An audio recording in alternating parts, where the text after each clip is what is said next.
asalaamaaleykum la famille maa ngi leen di bëgg di leen ziare waat di leen wax ni fan yi gëj nañu def vidéo Kër Baye bëgg question réponse bu dugal fan yi moom temps moo amul jot moo amul parce que liggéey bu xat moo tax ñu koy def vidéo ma ne woon naa def benn vidéo rek si classante bi entre Ngaaka Blindé ak waa Akhlou Brick fan yi nag gis ngeen ni effet bi la mën a dëkk bi waaw sonal na gars yi foo tourné réseau fépp foo dugg Ngaaka Blindé waa ñoom Akhlou Brick gars yi ma leen wax ni partage leen di abonné di like. déglu leen jàmm la. mais gars yi ndànk rek professeur rapport bi ñëw na Akhlou Brick. DJ Nokos on the mix yow. ay waay sam. ay ca sama DJ bi nice cool na présentation bi jaar na yoon. gars yi kaay jël bagage bi ñu tàmbali liggéey bi.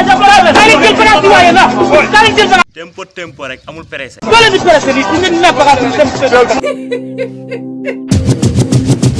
la bokk professeur rap bi ñëw na may rabal la. Akhlou Brick nee na mooy professeur rapport yi kon Ngaaka Blindé yow da ngay xaar xam naa da ngay mujjee xaar yow nag dese nga de parce que Dakar Ndiaye moom yëngaloo ko moom waa Akhlou Brick ñoo ko yëngal. Dakar Ndiaye maa ko lëmbee.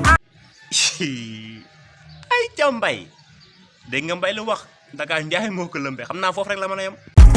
assemblée maa ko lëmbee. assemblée non Mbaye wàññil Dakar Ndiaye yaa ko lëmbee bëgg a lëmbee assemblée non loolu moom mënut a ne. Mbour géej maa ko lëmbee. Mbour géej yaa ko lëmbee non déedéet parce que Mbour am na troupe rapport bu mag muy 108 studio non Mbour moom mënoo ko lëmbee moom ah man da jommi naa man. ku jommi woy Mbaye. wàllu baay.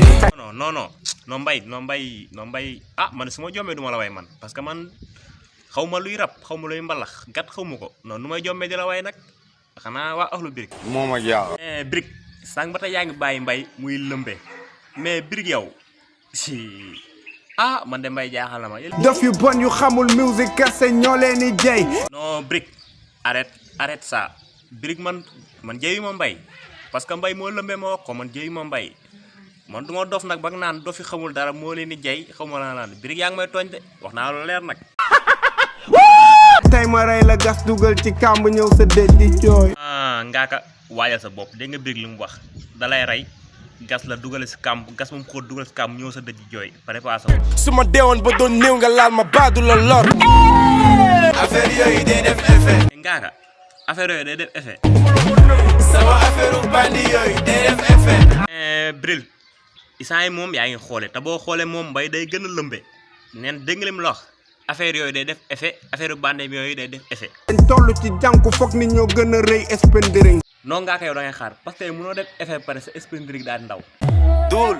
Ngaaka yaa ngi ma ñàkk respecté man waxuma ko Brick moo ko wax nga ma duul. duul. mais Mbaye yow est-ce que baa doo dem toog yow parce que boo moytu yow gars yi dañ laa dominer de instant yi gem bi fi ñu ko yóbbu moo sori Mbaye da ngay xaar de. jël leen gem bi yóbbu ko gàmmu Kaolack man nag.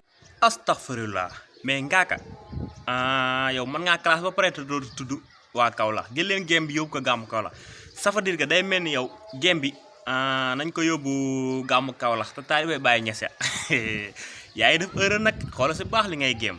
affaire Kaolack di wax ci affaire Baye Niass barki Cheikhul Khadim billahi wallahi wal minallahi gënuñu ma bëgg Baye Niass te. mais Ngaaka gis nga loolu noonu yaa ko bind yaa ko wax yaa ko rab parce que bu fekkoon ni boo rabee da nga tourné defar sa vidéo naan maa ngi wax sama lii gars yi jàppee gu ne naan ay gàmmu Kaolack ay Baye fi ñëpp a bëgg Baye Niass mais scénario bi da nga ko waroon a changé bindee ko neneen. Mbaye demal toog. ku joom mi woy Mbaye. Mbaye boo ñu fekk sekkeen rek. sekk ma woo waa famille farama leen ñun noq la foo jëm. kon boo gars yi nañ ko mbaras.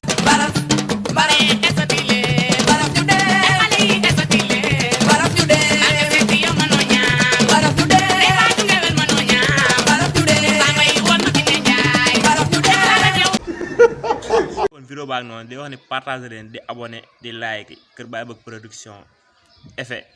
Mbaye demal toog.